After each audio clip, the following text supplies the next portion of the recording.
Esta vez vamos a conversar, bien digo, acerca de un benjunje de diferentes temas, benjunje como palabra de viejo, una mezcolanza de diferentes conceptos, pero que buscan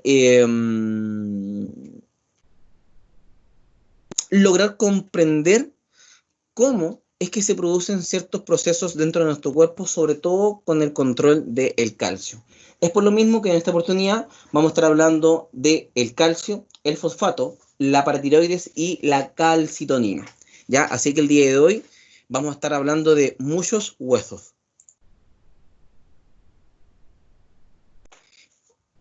Ya, chiquillos, entonces como les comentaba recién, ustedes van a encontrar ahí en su respectiva pantalla cuáles son los contenidos que están inmersos dentro de este concepto del día de hoy. Y como siempre, tenemos que partir con una breve introducción. Y debemos mencionar que vamos a estar hablando durante gran parte de esta clase acerca del calcio, acerca de los fósforos. El calcio desempeña un papel clave en cualquier proceso fisiológico, como por ejemplo la contracción muscular, la coagulación y el impulso nervioso. De hecho, por lo menos hasta el momento hemos hablado en dos clases anteriores respecto a lo que significa el calcio. Por ejemplo, estuvimos hablando de la importancia que tiene el calcio por la contracción muscular. De hecho, si no hubiera calcio, no habría contracción muscular porque recuerden que es el calcio el que en el músculo cardíaco y el músculo esquelético actúa con la actina y la miosina, y también en el caso del músculo liso igual sigue actuando el calcio, esta vez en conjunto con la calmodulina, pero sin embargo, sea como sea, en el músculo esquelético, liso y cardíaco siempre tenemos la participación muy importante del calcio. También estuvimos hablando en algún momento que se encarga del impulso nervioso. De hecho, solamente es cosa que nos acordemos de la clase del sistema nervioso autónomo y recordemos que después que se despolarizaba la membrana presináptica, se abría un canal de calcio y el canal de calcio ingresaba hacia la neurona presináptica y esta neurona presináptica empujaba la vesícula para generar la exocitosis de los neurotransmisores. Y el que generaba ese proceso de ese empuje de la vesícula hacia la membrana presináptica era finalmente y justamente el calcio. Y el calcio se encuentra repartido en muchas partes de nuestro cuerpo. Sin embargo, esta distribución es bastante poco convencional. Porque el 99% del calcio se encuentra disponible en el hueso.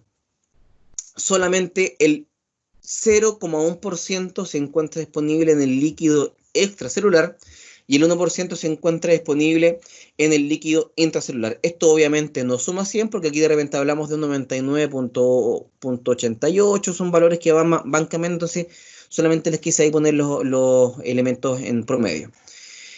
Pero también vamos a estar hablando acerca del fósforo, y el fósforo también desempeña una función muy importante. Y aquí entonces aparece una pregunta que es un poquito extraña, porque se supone que el compromiso de esta clase es hablar acerca del calcio y el fosfato. Sin embargo, aquí estoy partiendo la clase hablando del calcio y el fósforo. El problema está en que el fósforo es un elemento que es altamente inestable, y como es inestable, cuesta mucho encontrar el fósforo solo. Para poder encontrar el fósforo en la naturaleza, lo encontramos en forma de fosfato.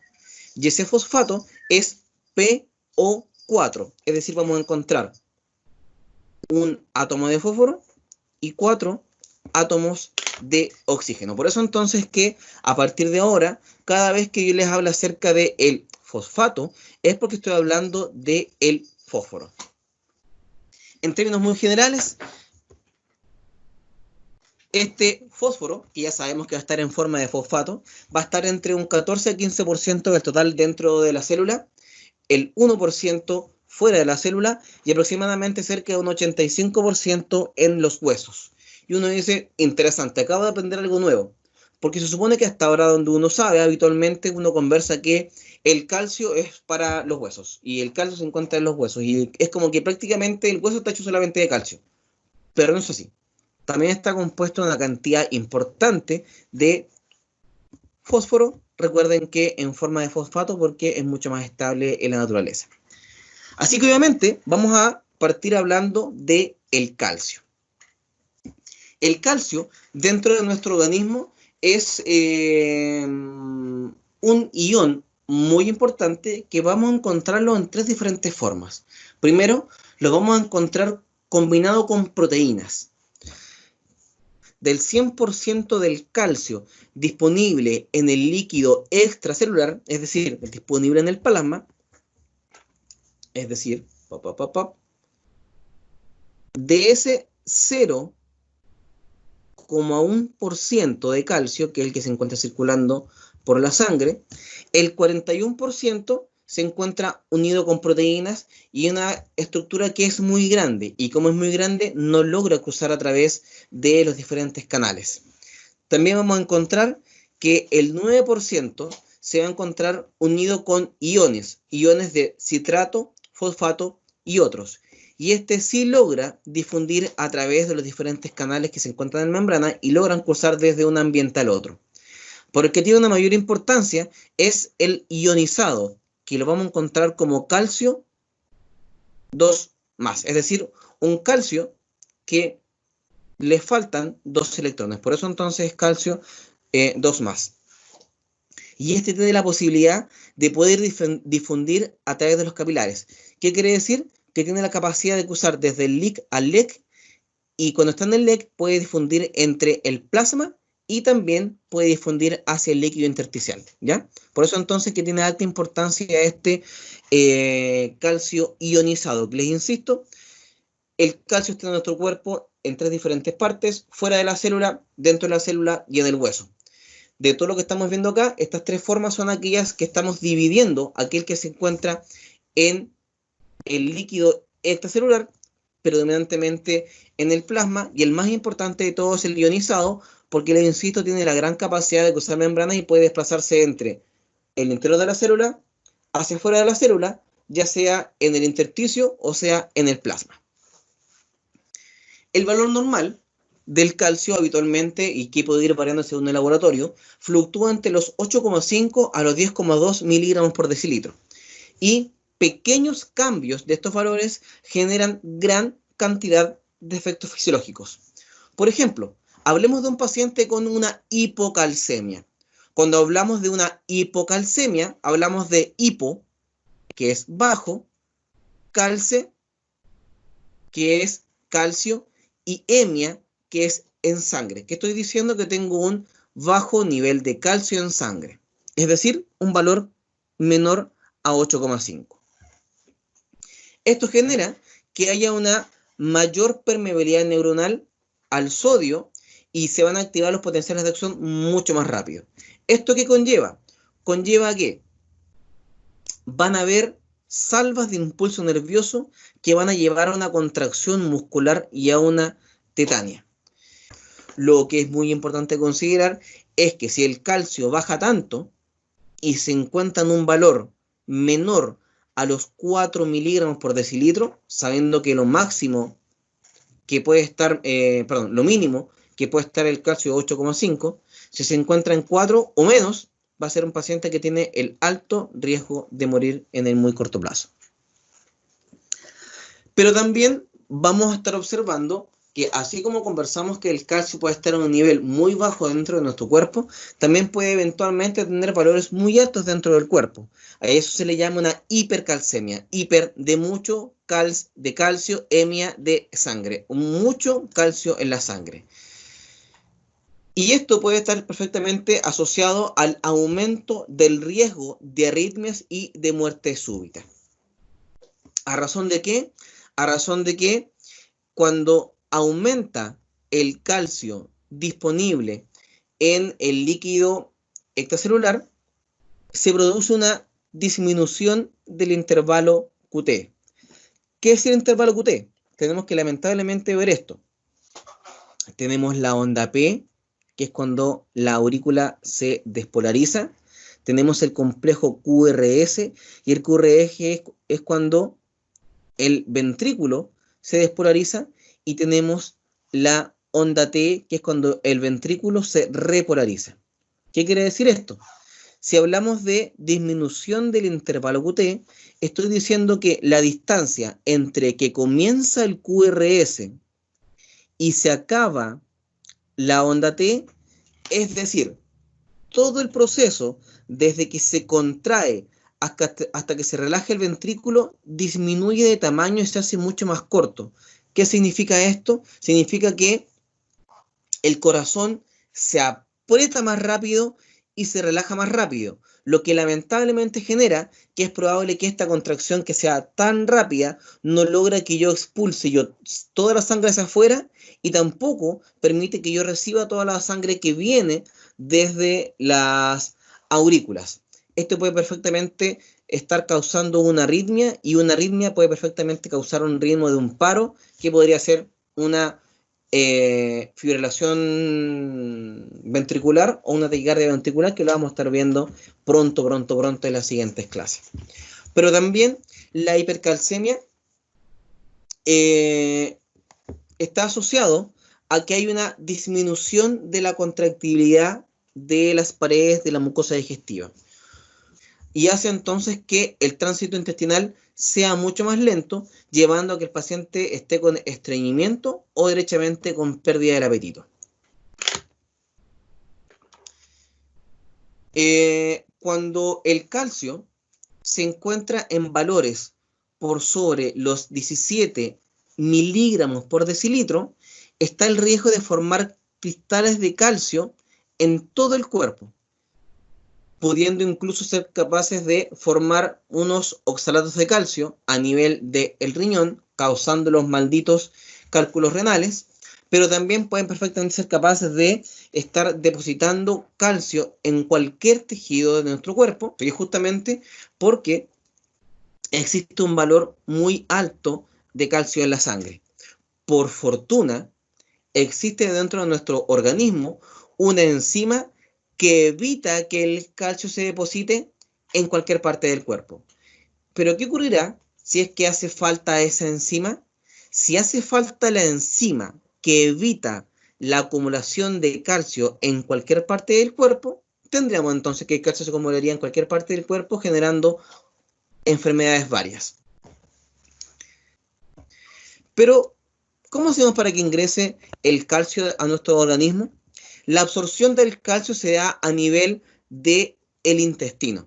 ¿Y cómo hacemos para que el calcio sobrante salga del cuerpo? A través de dos vías, de la vía fecal y la vía renal, que es la que vamos a estar conversando a continuación. Nosotros, a diario, habitualmente ingerimos cerca de 1000 miligramos de calcio al día, ¿ya? Eso es más o menos un promedio de lo que uno está ingiriendo al día. De esos 1000 miligramos, hay que considerar que la molécula de calcio le cuesta un mundo pasar por el intestino. Le cuesta, es muy malo para absorberse. Por lo mismo, este calcio, para poder cruzar y llegar desde el intestino hacia el torrente sanguíneo, requiere de una ayuda. Y esa ayuda la vamos a estar conversando más adelante, vamos a estar profundizando más adelante, pero esa ayuda es la vitamina D.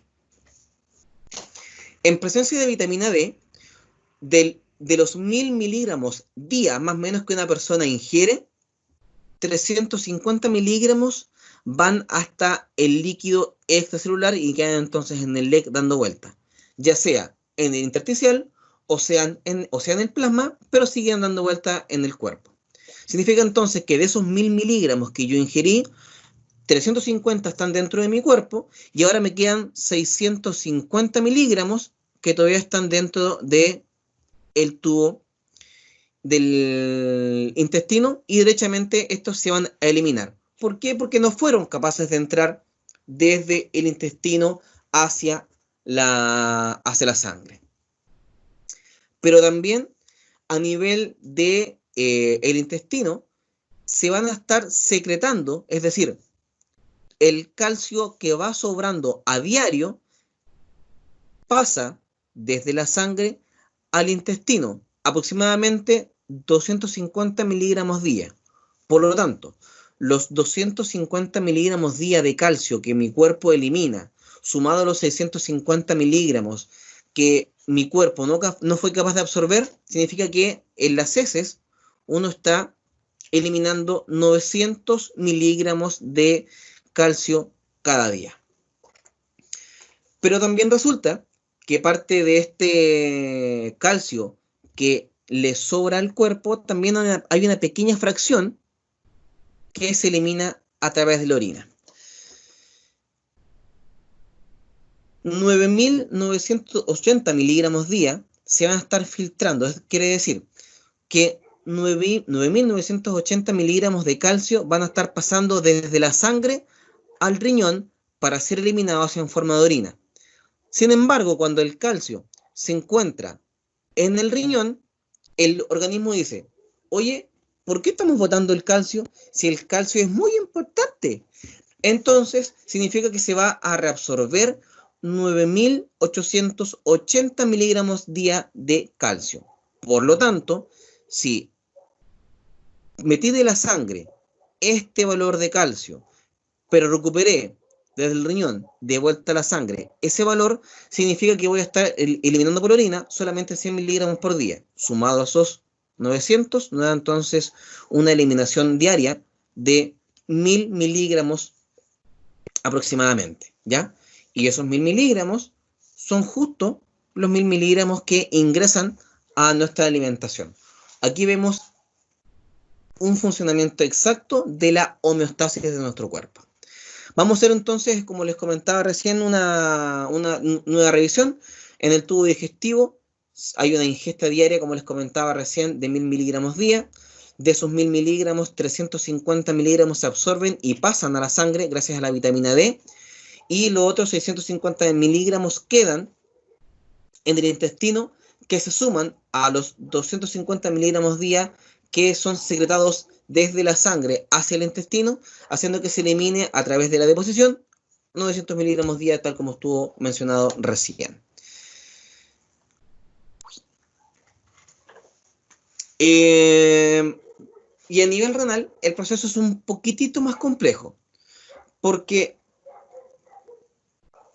el calcio, combinado con el fosfato, que ese es el fosfato, es decir, el fósforo dentro de nuestro cuerpo, o bien cuando está ionizado, se filtra al glomérulo.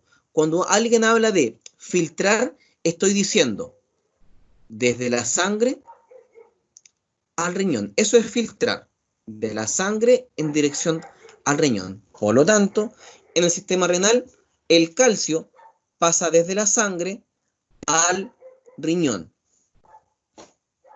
Ahí le puse capilar porque por el capilar va la sangre, así que es lo mismo.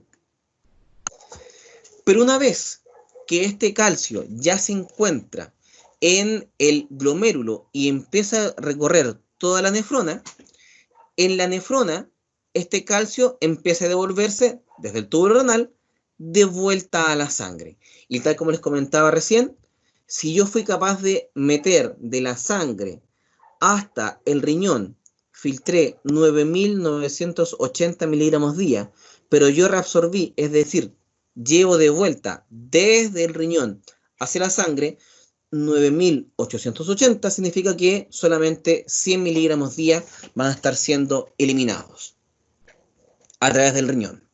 ¿Y en qué lugares vamos a estar observando que se produce esta reabsorción? Es decir, ¿en qué lugares se da este proceso en que el calcio se devuelve desde el riñón a la sangre? Depende. El 90% del calcio se reabsorbe en el túbulo contorneado proximal, en el asa de Henle y en la porción inicial del túbulo contorneado distal. Versus que entre un 0 a un 10% se elimina a partir de la porción final del túbulo contorneado distal y del túbulo colector. Si ustedes se dan cuenta, acá dice el 90%, y la verdad es que ese 90% es bastante regular, casi siempre se absorbe la misma cantidad. Pero ¿por qué en la parte final del nefrón puede variar desde un 0 a un 10% de lo que yo quiero recuperar desde el riñón de vuelta a la sangre? Depende de qué tanto el cuerpo necesite. Si tengo un paciente que tiene una hipocalcemia, es decir, si tengo un paciente que tiene un nivel muy bajo de calcio en la sangre, va a reabsorber mucho más calcio desde el riñón a la sangre para poder completar lo que le falta. Pero si tengo un paciente que tiene una hipercalcemia, un paciente que tiene una cantidad exagerada de calcio en sangre, ¿Va a querer recuperar de vuelta más calcio? Para nada, porque ya tiene suficiente. Así que en ese caso absorbería un 0%. Por lo tanto, ¿de qué depende que absorbamos de un 0 a un 10%? Depende de la cantidad de calcio disponible dentro de nuestro organismo. Y aquí lamentablemente tenemos que hablar acerca de cómo se produce el proceso de la excreción renal del calcio y luego cómo este calcio dice, no, ¿sabéis qué, chato? Yo no me voy nada por el riñón, me quiero devolver a la sangre. Esto se produce en varias etapas. Primero, aquí estamos viendo un dibujo muy sencillo, muy básico de lo que es la nefrona. La nefrona tiene acá una estructura que se llama el glomérulo. Entonces, el glomérulo me gusta entenderlo como una especie de, literalmente, un filtro. Ahora, lo que va a ocurrir es que todas estas pelotitas amarillas van a simular ser calcio. Entonces, la sangre ingresa por la arteriola aferente A, porque va hasta el glomérulo, y esa sangre viene bien cargada con calcio. Y una vez que esta sangre se mete al glomérulo, ahora todo el calcio se encuentra dentro del glomérulo y se va a filtrar, es decir, sale hacia fuera del glomérulo, quedando depositados en la cápsula de Bowman. Y ahí me gusta entender la cápsula de Bowman como si fuera un embudo, porque esta cápsula de Bowman va a estar recibiendo todo aquello que se filtró desde el glomérulo, es decir, todo aquello que pasó desde el capilar sanguíneo en dirección al túbulo renal. Posteriormente, toda aquella sustancia que haya sido, se haya salvado y no haya sido filtrada, sale desde el glomérulo a través de la arteriola eferente, porque viene desde el glomérulo, y esta arteriola eferente comienza a enrollar como si fuera una, literalmente, enredadera toda la extensión de la nefrona. Por lo tanto, como les comentaba recién, todo aquello que se filtró se reúne en esta especie como de embudo, que es la cápsula de Bowman. Así que aquí deberíamos tener, que aquí estamos hablando de los 9.980 miligramos de calcio al día. Pero luego vamos a observar que cuando estoy eliminando el calcio a través del riñón, el cuerpo se da cuenta de que no es bueno que se elimine tanto y voy a empezar a pedirlo de vuelta. La primera parte se da principalmente en el túbulo contorneado proximal, y se le llama túbulo contorneado proximal porque da aquí como varias vueltas. Esto que está aquí en naranjo tiene que dar varias vueltas. Aquí está sencillo para que se logre entender el esquema. Tenemos el asa de Henle, que es esta curvatura que está hacia abajo, y también en la porción inicial del túbulo contorneado distal.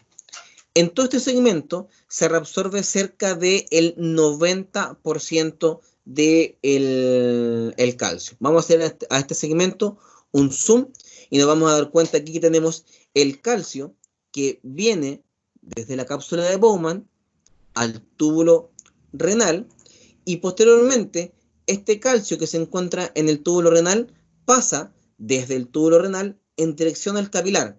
¿Cómo sabemos que es el capilar? Porque este capilar viene desde la arteriola eferente, que como les comentaba recién, empieza a enrollar como si fuera una enredadera toda la extensión de la nefrona. Por eso siempre en todo momento tengo contacto de un capilar con este conducto de la nefrona. Por lo mismo, vemos que el calcio que se encontraba en el túbulo renal ahora se encuentra en la sangre y se va hacia la circulación sanguínea, y todo este proceso yo soy capaz de reabsorber cerca del 90% del calcio que yo estaba intentando eliminar del cuerpo. Pero también tenemos la segunda parte, que es la reabsorción de ese 10%, que se da en la porción final del túbulo contorneado distal y en el túbulo conector. Entonces recordemos que hasta este momento todavía me queda un poquito de calcio dentro del túbulo renal. Así que en la porción final del túbulo contorneado distal y en el túbulo colector, parte de lo que va quedando todavía a nivel de la nefrona pasa entonces en dirección a el capilar, al vaso sanguíneo, y todo esto que se pasó al capilar se devuelve la sangre a la circulación y aquello que no fui capaz de reabsorber se elimina a través de la orina. Y aquí tengo entonces aproximadamente cerca de 100 miligramos día, dando entonces la indicación que fui capaz de recuperar, o paréntesis, de reabsorber 9.880 miligramos día, recordando que inicialmente yo he intentado eliminar 9.980 miligramos día. Pero también esta clase nos habla acerca de lo que es el fosfato. El fosfato está presente dentro de nuestro cuerpo de dos formas, como el monohidrógeno fosfato, que es el HPO4 con 2 electrones menos, y también el bihidrógeno fosfato, que es exactamente igual que el anterior, salvo que esta vez tengo 2 moléculas de hidrógeno y por lo tanto me falta solamente un electrón. Pero la verdad es que medir esto es súper difícil por separado. Es muy difícil medir por separado lo que es el monohidrógeno que el bihidrógeno fosfato. Por lo tanto, se miden juntos en un solo examen, que es el examen del fosfato. Este fosfato tiene un valor normal que fluctúa aproximadamente entre los 2,3 a los 4,6 miligramos por decilitro, y su alteración no genera grandes cambios, salvo que tengamos una hipofosfatemia, es decir, una disminución del fosfato de manera permanente, crónica en el cuerpo, que estaría produciendo con el paso de los años una desmineralización, es decir, generaría una osteoporosis. Y así como hemos conversado acerca de cómo se elimina el calcio a través de la vía digestiva y del túbulo renal, también el fosfato a su vez se elimina, pero ojo, el fosfato se elimina solamente por vía renal. El fosfato no se elimina por la vía digestiva. ¿Y cómo se elimina? A través de lo que se llama el mecanismo de rebosamiento. ¿Qué quiere decir esto? Que si en mi cuerpo tengo un fosfato que es menor a 1 milimol por litro, se reabsorbe el 100% del fosfato a nivel renal. Este es el punto crítico. Pero si tengo un fosfato que es mayor a 1 milimol por litro, voy a estar eliminando pequeñas fracciones del fosfato a través de la vía renal. Entre más se acerca entre más se aleja de 1 la osmolaridad, más fosfato va a estar perdiendo. Es decir, si tengo una fosfatemia de 1.1, pierdo entonces solamente una pequeña fracción del fosfato a través de la vía renal. Si tengo 1,5, pierdo una mayor fracción de fosfato por la vía renal. Si tengo un fosfato de 2, pierdo más todavía. Pero si tengo un valor que es de 1 o menos, se reabsorbe el 100%.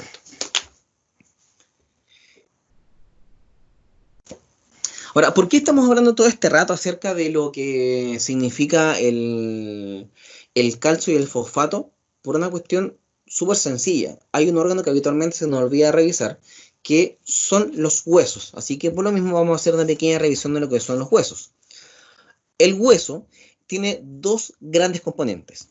Primero, tiene células. Sin embargo, las células que se encuentran disponibles en el hueso son muy poquititas, no representan más allá del 1% del peso total del hueso. Y ahí vamos a encontrar los osteoblastos, los osteoclastos y los osteocitos. Pero también encontramos la matriz ósea. La matriz ósea representa cerca del 99% del peso total del hueso. Y de ese 99% total del peso, que es la matriz ósea, tiene una parte orgánica y una parte inorgánica. La parte orgánica es cerca del 30%, es decir, aquellas que están compuestas por sustancias que tienen carbono, por eso entonces se le llama orgánicos, donde de ese 30% de la matriz ósea que corresponde a lo que es orgánico, el 90% es colágeno y el 10% es la llamada sustancia fundamental. El colágeno es esta especie como de estructura, como si fuera una red, que le da el carácter habitual clásico a el hueso. ¿Cómo uno puede entender, cómo uno puede imaginarlo? Imagínense que ustedes están en un carrete, pescan un chip-pop, muerden ese chip-pop y se ve que ese chip-pop por dentro tiene una especie como de entramado. Bueno, así más o menos es la estructura que forma el colágeno. Y el otro porcentaje de lo que es lo orgánico es la sustancia fundamental, que está compuesta por proteínas no colágeno y por los protoglicanos. Ahora, ¿qué función cumplen los protoglicanos? No se sabe. Supuestamente colabora a que se organice el segmento inorgánico. Y por su parte, también tenemos que la matriz ósea está compuesta por el segmento inorgánico, que corresponde al 70% de la matriz ósea. Y de ese 70% tenemos la presencia de magnesio, sodio, potasio, cloro, y estos elementos que están acá no forman cristales, pero sí fortalecen los cristales que ya están disponibles.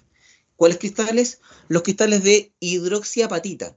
Y la hidroxiapatita es el Ca10, PO4, 6, OH2. Es decir, tenemos la sustancia que es el calcio, el fosfato, y que se une a dos moléculas de OH. Por eso entonces es que es importante que nosotros logramos comprender de por qué estamos hablando del calcio y el fosfato antes de llegar a esta parte. Porque sabemos que los elementos principales de la formación del hueso es el calcio y el fosfato. Y supuestamente la sustancia fundamental se encarga de poder controlar el depósito del calcio y el fosfato para formar la hidroxiapatita, que es una sustancia que es rígida, que entonces le da la rigidez propia al hueso. ¿Y qué cosas hace que el hueso sea resistente? De partida, que está hecho por el colágeno, que como les comentaba recién, es una especie como de múltiples telarañas que están entretejidas, tal como si uno estuviera con un suflito, de estos suflés típicos de carrete, que se ve una especie como de malla por dentro. Bueno, eso es. De hecho, es lo que estamos viendo acá. Y entre medio de ese colágeno se van a depositar cristales que son hechos de calcio y de fosfato. A mayor actividad física, mayor va a ser el depósito de la hidroxiapatita. Por lo mismo uno podría entender que los huesos de los deportistas generan una mayor cantidad de sales de calcio, mayor cantidad de sales de fosfato, haciendo que se pueda depositar más hidroxiapatita en los huesos, haciendo que los huesos sean más resistentes. Es por eso que es más fácil que se lesione una persona que no hace deporte que alguien a que sí hace deporte, porque alguien que habitualmente hace deporte, sus huesos son más duros, tal cual, porque a mayor actividad física, mayor estímulo tiene entonces para el depósito de estos minerales. Pero hay una sustancia que se llama el pirofosfato, y el pirofosfato evita que este depósito se acumule en cualquier parte del cuerpo. Esta imagen la puse para acordarme de comentarles a ustedes que probablemente algunos han visto que hay personas que tienen fracturas y le ponen unos fierros, ¿ya? Esos fierros que tienen un nombre técnico, en este momento me olvidé cómo se llama, pero lo que busca es generar este proceso de alinear el hueso para que el hueso pueda consolidar, que es decir, que el hueso pueda pegar, ya vamos a entender cómo se produce el hueso. Y algunos traumatólogos por ahí lo que hacen es que apenas el paciente pueda caminar, incluso con los fierros puestos, tiene que comenzar a hacerlo. Y si puede apoyar el pie o la zona que se encuentra lesionada, mejor todavía. ¿Por qué? Porque el aumento de la demanda del hueso hace que el hueso pueda consolidar más luego. Porque obviamente, si al hueso le estoy exigiendo más, se va a estar renovando más permanentemente y va a ser capaz entonces de generar la curación del hueso que se encuentra roto. Y también, ¿cómo lo podemos observar? Algunos de nosotros hemos sido, por ejemplo, enyesados por algún tipo de lesión. Y cuando uno se saca el yeso, uno siente la extremidad que es más, que está más rígida, cuesta moverla, que está más enflaquecida. Incluso uno siente que el hueso tiene hasta como menos fuerza y cuesta levantar las cosas en caso de que sea una fractura o un esguince de la mano. O poder pisar tranquilo con el pie en caso de que sea una lesión de las extremidades inferiores. ¿Eso por qué se produce? Se produce porque la extremidad que se encuentra enyesada no se mueve. Como no se mueve, no tiene trabajo. Y como no tiene trabajo, el hueso, comillas, piensa, ¿para qué voy a gastar energía si el hueso no lo estoy ocupando? Y de hecho es posible observar que después del retiro del yeso, los pacientes pueden tener incluso un 30% de descalcificación del hueso que fue previamente enyesado. Pero ojo, no por la lesión, no por el esguince y no por la fractura, sino que por efecto de la disminución de la movilidad y la disminución del trabajo de la zona que estamos conversando. ¿Y por qué les cuento un poquito acerca de este hueso? Y con esto ya vamos terminando. Porque si a una persona le inyectan calcio por vía endovenoso, va a causar una hipercalcemia, es decir, un nivel de calcio muy alto en la sangre. Si una persona pierde mucho líquido y en conjunto con ese líquido pierde mucho calcio, el paciente tendría una hipocalcemia. Por fortuna, la hipercalcemia y la hipocalcemia son rápidamente corregibles y es muy difícil que un paciente tenga una hipercalcemia o una hipocalcemia por más de una hora. Y si el paciente tiene una hiper o hipocalcemia por más de una hora, es porque los métodos compensatorios ya se acabaron y el paciente se va a seguir agravando. ¿Por qué? Porque nuestro cuerpo tiene calcio intercambiable almacenado en el hueso y que circula libre por el plasma. Ese calcio intercambiable es el fosfato de calcio, y el fosfato de calcio se encuentra disponible libre en el plasma o también en el hueso. ¿Qué quiere decir? Que si al paciente le falta calcio, el calcio se va a reponer gracias a el fosfato de calcio, que va a transformarse de fosfato de calcio a fosfato. Ahí sí, fosfato. Y calcio, y ese calcio repone lo que me está faltando. Así también, en caso que tenga una hipercalcemia, todo el calcio que me sobra se transforma en sulfato de calcio para funcionar como un almacenamiento y evitar el exceso de este ion. Vuelvo a insistir, si la hipercalcemia o la hipocalcemia se extiende por más de una hora, es probable que se deba a que el organismo ya está perdiendo la capacidad de poder intercambiar este calcio porque las reservas o se agotaron en caso de una hipocalcemia o ya se excedieron en el caso de una hipercalcemia. Esto que ustedes están viendo acá es literalmente una especie de sacar una rebanada de hueso, así como cuando uno corta una rebanada de queso o una rebanada de algún jamón. Hicimos lo mismo esta vez, pero con un hueso. Ustedes pueden ver acá que en la zona más externa tenemos el periósteo, y el periósteo es la capa más externa que tiene el hueso, es lo que uno puede tocar y tiene una resistencia que es mucho más dura. ¿Por qué es más dura? Evidentemente para poder evitar cualquier tipo de daño y entregar esta superficie de sostén. Y todo esto que se encuentra acá en color rosado con puntitos que son más oscuros son justamente el hueso como tal. Pero evidentemente hay que entender de que el hueso, por muy hueso que sea, sigue siendo un órgano, y como todo órgano requiere de que llegue la irrigación sanguínea. Por lo tanto, estos espacios que ustedes ven acá son los lugares o son una especie de túneles o conductos que tiene el hueso por dentro que favorecen y permiten el flujo de sangre. Pero también hay que comprender de que así como yo estoy renovando permanentemente células del hígado, del cerebro, de la piel, de los pulmones, y como estoy permanentemente renovando células de todo mi cuerpo, justamente para evitar el proceso de la acumulación de daño y evitar el envejecimiento, así que esto lo conectamos directamente con los contenidos de la primera unidad, es que este hueso se va renovando. Pero ¿cómo se renueva? Primero, para poder renovarme, tengo que eliminar lo viejo y crear nuevas células. ¿Y cómo se hace esto? Se hace por efecto de los osteoblastos y los osteoclastos. De hecho, son justamente estas células que recién les comenté que íbamos a estar hablando. Para que les quede muy, muy, muy claro. El osteoblasto se encuentra predominantemente cerca de el periósteo y se encuentra también cerca de no me acuerdo si es túnel, voy a buscarlo acá, ahí está, del canal de Havers.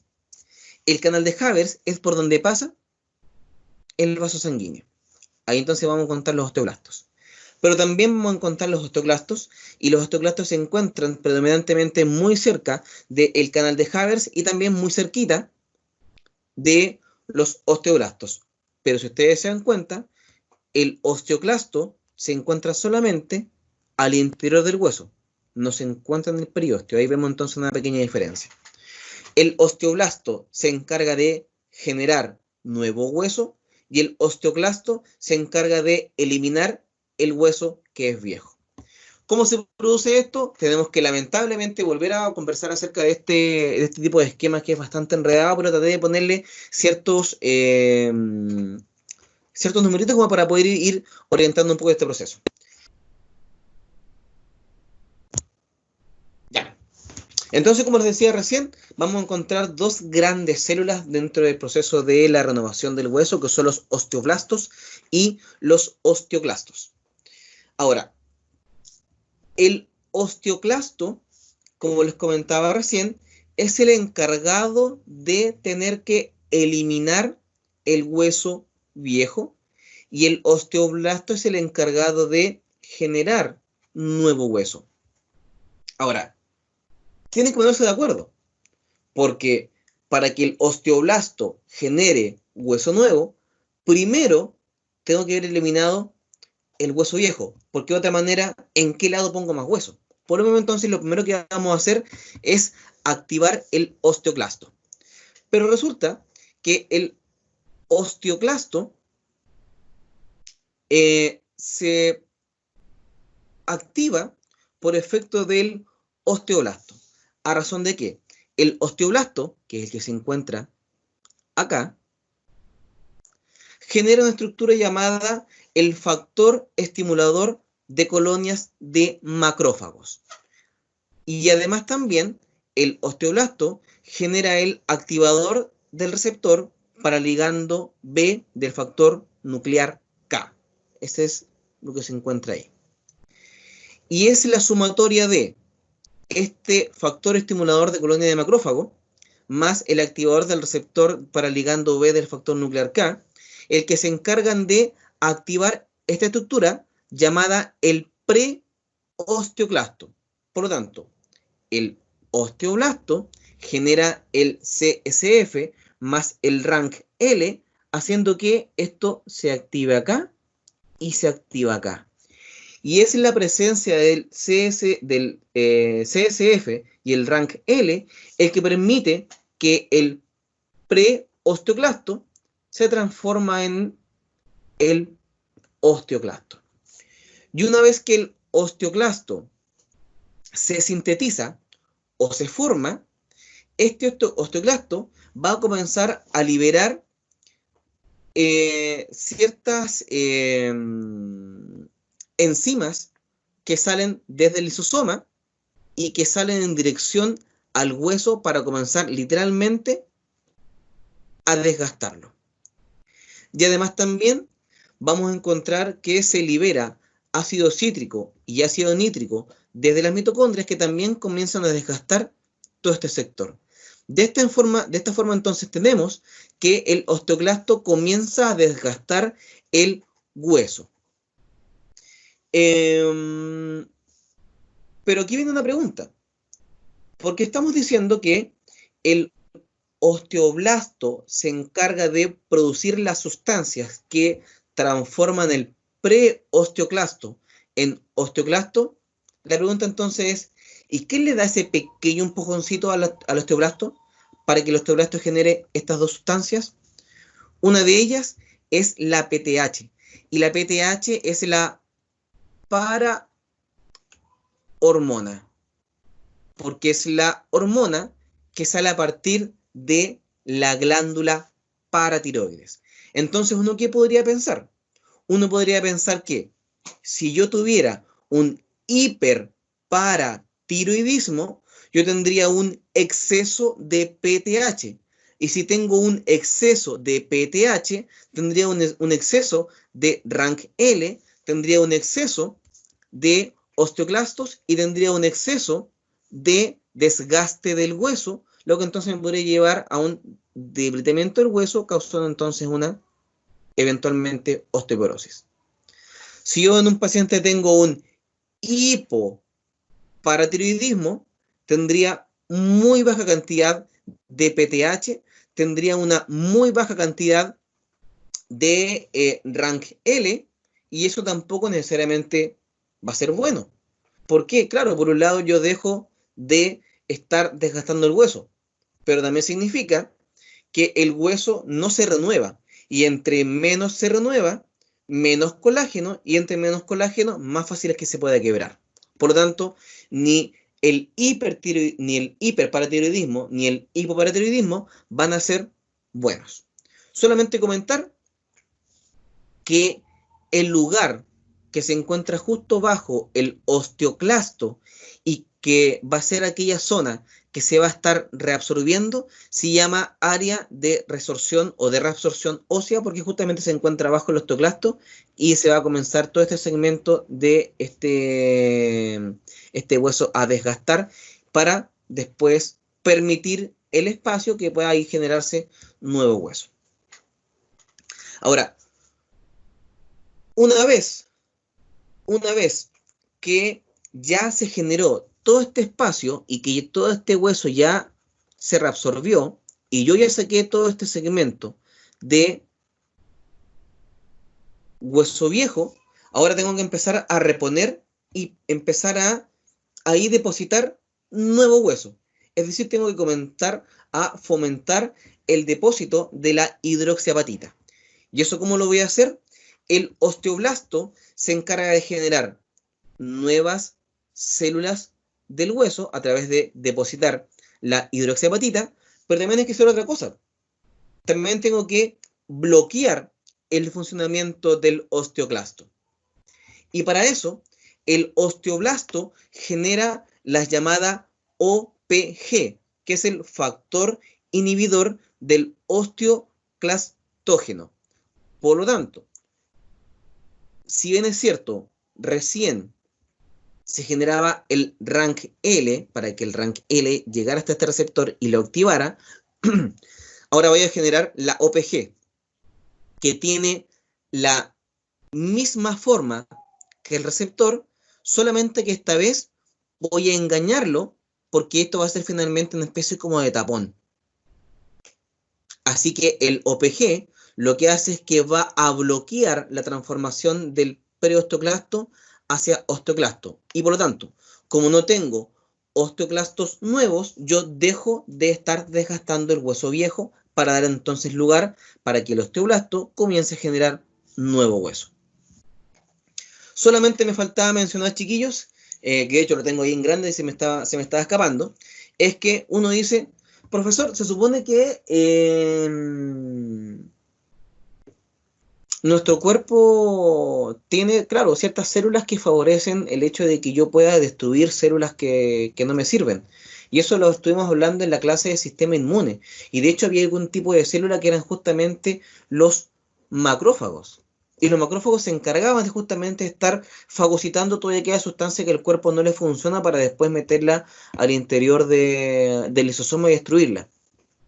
Bueno, resulta que el osteoclasto es un primo cercano, es un primo hermano de los macrófagos.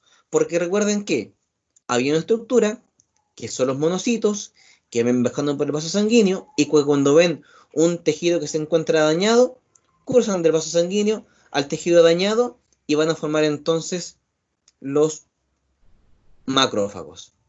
Pero cuando esto mismo ocurre a nivel del hueso, forma los osteoclastos.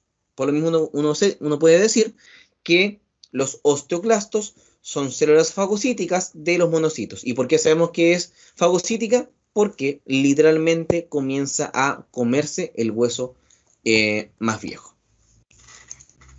Por lo tanto, vemos que el osteoclasto fagocita o literalmente se come el hueso, que incluso puede llegar hasta 1 milímetro, todo este hueso que voy a estar desgastando. Pero una vez que yo ya logré fagocitar o logré reabsorber todo ese hueso que se encuentra viejo, el osteoblasto comienza a hacer su aparición y el osteoblasto comienza a generar nuevo hueso. La cosa está en que lo comienza a generar como si fueran laminillas. Primero genera una lámina acá, otra lámina acá, otra lámina acá, otra lámina acá, y así entonces voy formando un nuevo hueso a través de estar depositando diferentes láminas. Recuerden, les insisto, a partir del osteoblasto, porque el osteoclasto se encarga de eliminar hueso y el osteoblasto se encarga de reponer hueso. Y uno dice, profe, todo exceso es malo. Todo exceso es malo. Entonces, ¿cómo hacemos para que el osteoblasto no genere un exceso de huesos en el interior? Fácil. Porque el osteoblasto va a comenzar a generar estas laminillas, pero en algún momento va a detenerse. ¿Y cuando se detiene? Cuando toma contacto con un vaso sanguíneo. Entonces, si el osteoblasto toca un vaso sanguíneo, el osteoblasto dice, ¿sabéis qué, chato? Hay que crecer hasta acá nomás, porque si sigo avanzando, voy a tapar el vaso sanguíneo, y eso no me conviene hacerlo porque el mismo hueso también requiere de irrigación. Y a ese espacio donde no crece el hueso y el osteoblasto no genera laminillas, porque por ahí pasa un vaso sanguíneo, se llama el canal de Havers, que era justamente el lugar por donde pasa el hueso. Entonces con esto lo vinculamos y terminamos este proceso de este círculo de lo que significa la creación del nuevo hueso. Aquí hay un elemento que tengo marcadito, que es la ostiona. ¿Qué es la ostiona? Es el segmento donde ocurre todo el proceso que yo les comentaba recién. Porque aquí voy a tener que el osteoclasto elimina hueso, elimina hueso, elimina hueso, elimina hueso, elimina hueso, elimina hueso, para posteriormente, una vez que yo elimine una cantidad suficiente de hueso a través del osteoclasto, voy a ser capaz ahora de reponer hueso, reponer hueso, reponer hueso, reponer hueso, hasta llegar al vaso sanguíneo, formando entonces el canal de Havers, y esto entonces se repite permanentemente hasta que el paciente pierde la capacidad de estar reponiendo o renovando los huesos. ¿Y cuando se produce esto? Cuando se produce el proceso de envejecimiento celular. Entonces uno puede decir, ¿significa, profe, que entre más viejo uno se hace, tenemos que recordar que la célula pierde la capacidad de replicación por toda esta teoría del telómero y la telomerasa? Significa que yo dejo de crear hueso nuevo.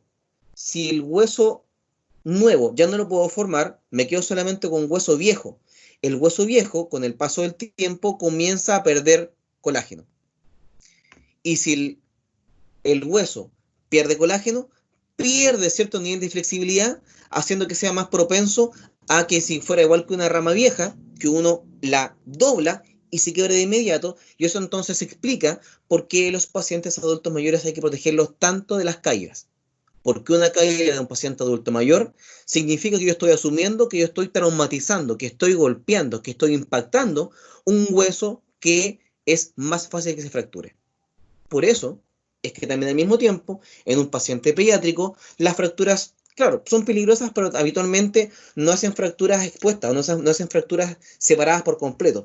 De hecho, en el paciente pediátrico, la fractura habitualmente se llama fractura en tallo verde, porque es igual cuando ustedes pescan un tallo que se encuentra todavía fresco, que se encuentra verde, que ustedes lo quiebran, pero parte de ese tallo sigue unido. ¿Por qué? Porque son huesos que tienen alta cantidad de colágeno y por tanto tienen cierto nivel de flexibilidad.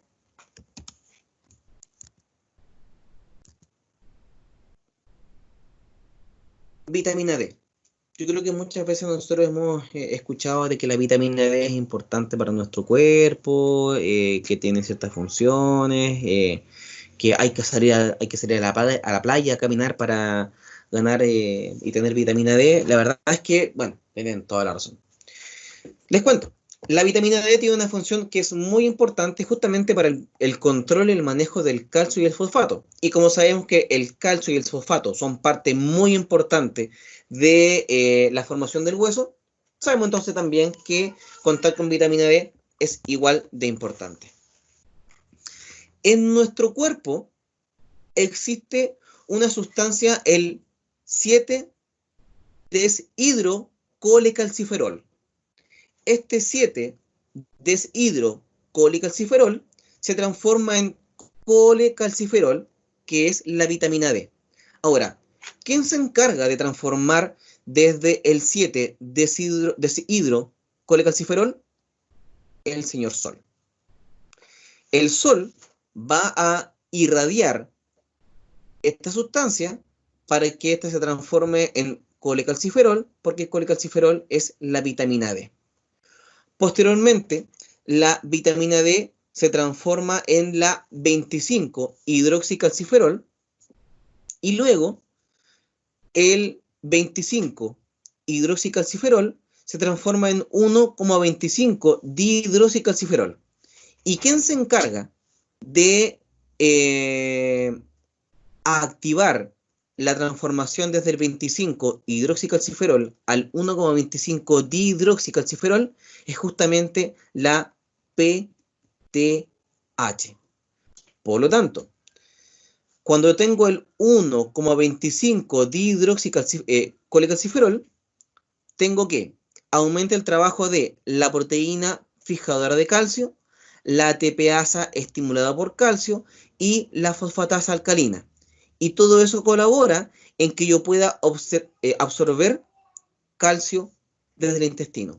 Y esto entonces lo vinculamos por fin, de una vez por todas, con la primera parte de la clase, cuando yo les comentaba de que nuestro cuerpo tiene una muy mala capacidad para absorber el calcio, pero para absorber por lo menos algo de calcio me hace falta una hormona. Bueno, esa hormona es justamente la PTH, porque la PTH transforma desde la 25-hidroxicolecalciferol a la 1,25-dihidroxicolecalciferol, que entonces esto hace que yo pueda absorber de mejor forma el calcio a partir del intestino. ¿Qué significa esto? Si tengo un paciente que tiene un hipoparatiroidismo, tengo muy baja PTH. Y si tengo muy baja PTH, esta transformación es más dificultosa. Y si es más dificultosa, no logro absorber calcio a través del intestino, haciendo que el paciente sufra un proceso de disminución del calcio a nivel de la sangre y una disminución del calcio a nivel de los huesos. Ahora, ¿qué ocurre con un paciente que tiene un hiperparatiroidismo? Un paciente que tiene un hiperparatiroidismo tendría entonces un exceso alto de PTH, tendría una gran transformación desde la 25-hidroxicolecalciferol a la 1,25-dihidroxicolecalciferol y tendría entonces que estar absorbiendo una cantidad muy grande de calcio.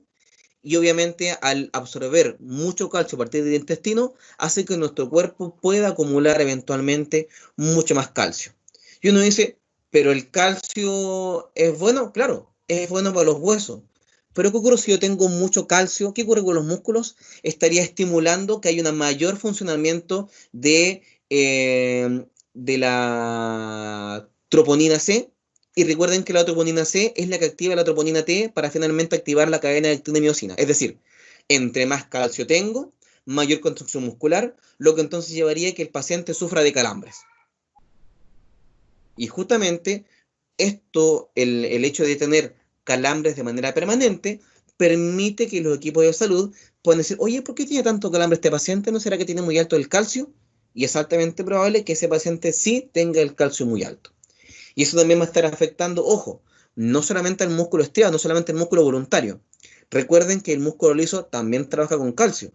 Y recuerden que el músculo cardíaco también trabaja con calcio. ¿Qué quiere decir? Que el aumento del calcio puede perfectamente causar también una alteración del ritmo cardíaco.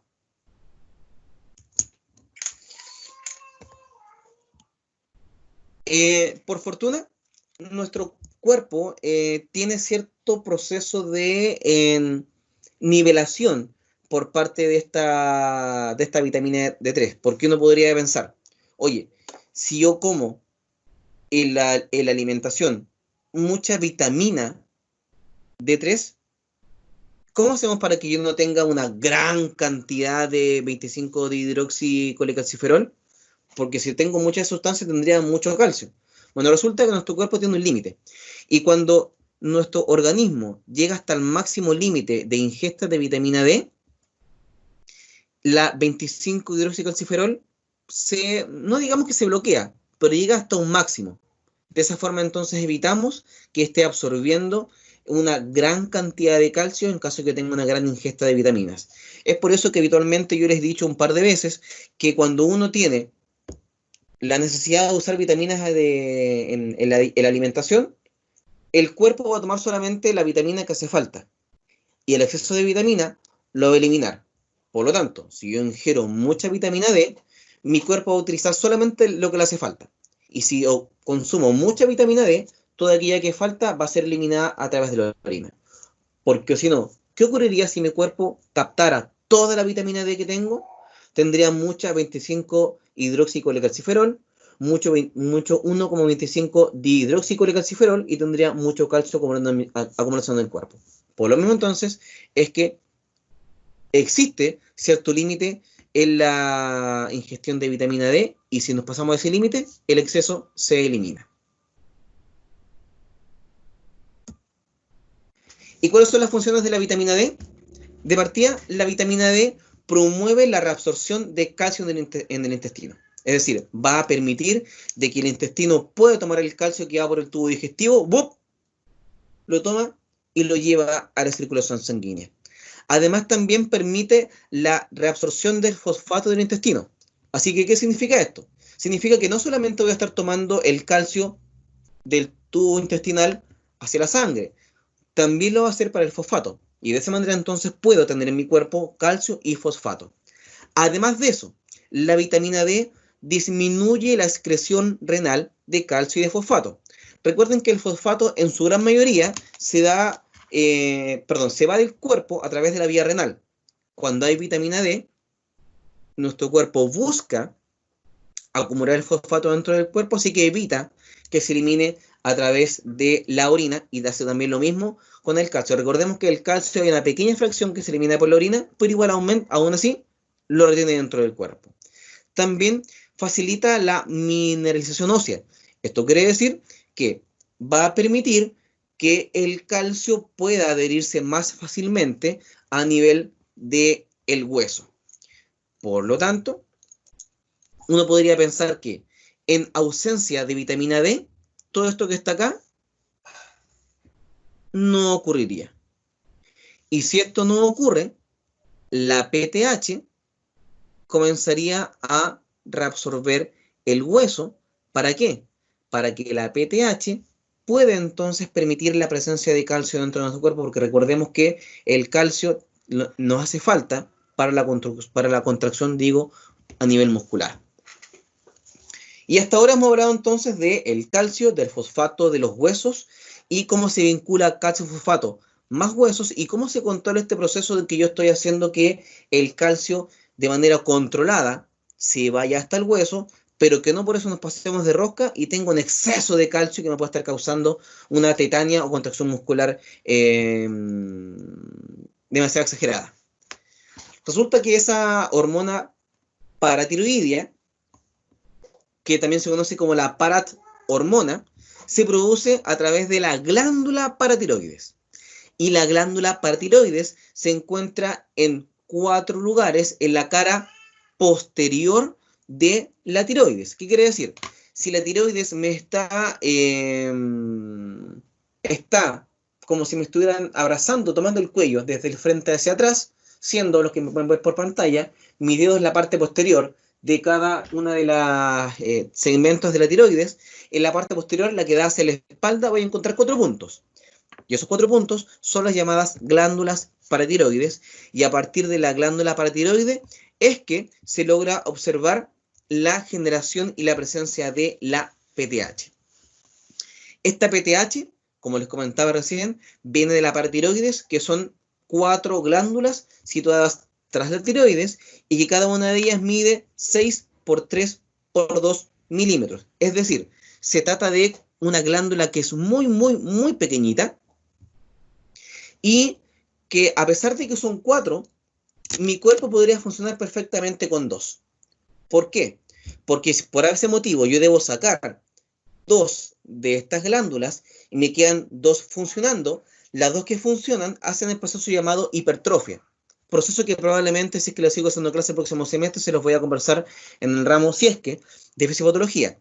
Pero el proceso de la hipertrofia es cuando una célula crece de tamaño para compensar una estructura faltante. ¿Qué quiere decir? Que de esas 4 glándulas paratiroideas, si yo hago desaparecer 2, las 2 que quedan van a crecer para compensar aquella que está faltando. Obviamente habría un pequeño periodo de acostumbramiento y habría un hipoparatiroidismo primario, pero sería solamente transitorio. Cuando se sanaría este paciente de este hipoparatiroidismo, cuando las que quedaron dentro del cuerpo logren nuevamente desarrollarse y compensar aquellas que están faltando. Pero si de esas 4 yo saco 3, una sola no logra hacer el efecto que estamos buscando. Y esta hormona sale de manera particular y específica de las células principales de la paratiroides. ¿Y cómo se genera esta hormona paratiroidea? Muy sencillo. Así como se forma la gran cantidad de las demás sustancias de origen proteico. Porque la hormona paratiroidea es una hormona del tipo proteico. Y al ser una hormona del tipo proteico, sabemos que depende de proteínas. Y aquí entonces volvemos a retomar una cuestión que ya hemos conversado hartas veces. Voy a ser latero. ¿Quién se encarga de generar las proteínas en el cuerpo? El ribosoma. Así que el ribosoma se encarga de preparar la pre-prohormona. Luego que el ribosoma genera la pre-prohormona, va y se deposita en el retículo endoplasmático, posteriormente en el aparato de Golgi, y el aparato de Golgi genera la prohormona, para que posteriormente el aparato de Golgi vuelva a tomar esta prohormona, la empaqueta, la mete dentro de vesículas que quedan en el citoplasma, y esa vesícula citoplasmática tiene entonces la hormona definitiva, que en este caso sería la PTH. Es decir, el proceso de la fabricación de la hormona paratiroidea es exactamente igual a la formación de cualquier otra sustancia que hayamos hablado antes, que tiene un origen del tipo proteico. Solamente mencionar que la hormona paratiroidea tiene 84 aminoácidos, pero de vez en cuando la vesícula también contiene la PTH residual. El tema está en que esta PTH residual sigue teniendo un efecto, igual que la PTH normal con 84 aminoácidos.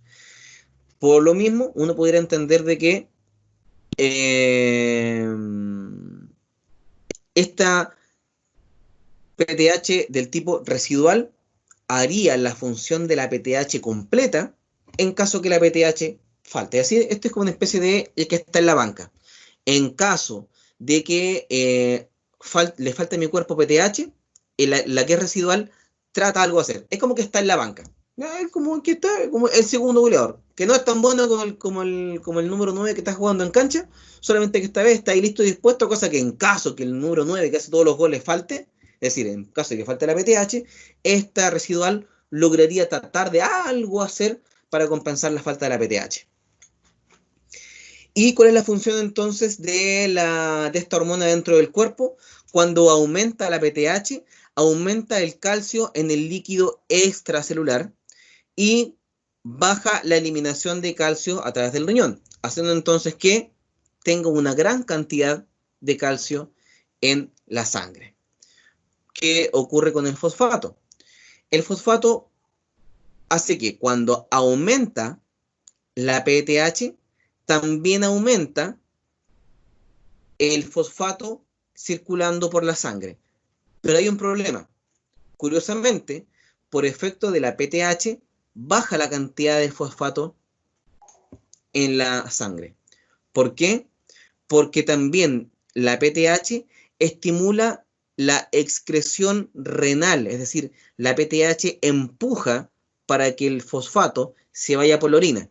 Y uno dice, pero profe, ¿por qué tenemos un bajo nivel de fosfato en consideración de que tenemos un aumento de fosfato en la sangre? Y también hace que tengamos una mayor absorción de fosfato a través del intestino. Una cuestión muy sencilla, porque se está eliminando más por el riñón de lo que se logra absorber por el intestino. Tanto como resultado, entonces, que la función de la hormona paratiroidea es, por un lado, subir la concentración plasmática de calcio, pero al mismo tiempo disminuir la concentración plasmática de fosfato. ¿Por qué? Por el simple hecho de que se está eliminando más de lo que se está absorbiendo. Todo esto en condiciones normales. Así que en resumen, ¿cuál es la función de la PTH? Bajar la excreción renal de calcio, bajar la excreción renal de magnesio y de hidrógeno. Ahí les pongo al ladito cuál es el segmento del nefrón donde actúa particularmente esta hormona. Aumentar la excreción de fosfato, de sodio, de potasio y de aminoácidos. Y también de aumentar la absorción de calcio a nivel del intestino y de fosfato a nivel del intestino. Y esto que está acá es únicamente nomás un resumen de lo que está anteriormente descrito, esta vez solamente indicado a través de este esquema. Porque estamos diciendo que cuando baja el calcio en la sangre, llega un mensaje hasta el receptor de detección de calcio ubicado en la glándula paratiroides, y la paratiroides genera un aumento de la PTH, haciendo entonces que se produzcan todos los efectos que recién comentamos, que aumente la absorción de calcio y fosfato del intestino, que logremos sacar algo de calcio desde el hueso, pensando que el cuerpo, a la sangre en este momento le hace falta calcio, y además también que tengamos una retención de calcio dentro de nuestro organismo, pero al mismo tiempo también seamos capaces de evitar, de fomentar la salida de fosfato hacia afuera, dando como resultado el aumento del calcio en el líquido intracelular. Por si acaso ahí, para que quede bien claro, el aumento del calcio en el intracelular. Perdón, en el extracelular, digo. Finalmente tenemos la calcitonina. La calcitonina es una hormona también que se secreta por las células parafoliculares o las células C, que están ubicadas en la tiroides. Y es una hormona que es muy pequeñita, les insisto, generada de la tiroides, y su función es hacer todo lo contrario de la PTH. Hace todo lo contrario. Por lo tanto, cuando tiene como función mendigo, tiene como función disminuir el calcio en el LEC. Recuerden que mientras la PTH busca que se eleve el calcio en la sangre o el LEC, la calcitonina regula el funcionamiento de la PTH, porque mientras la PTH hace que suba el calcio en la sangre, la calcitonina hace que baje el calcio en la sangre. Eso, chiquillos.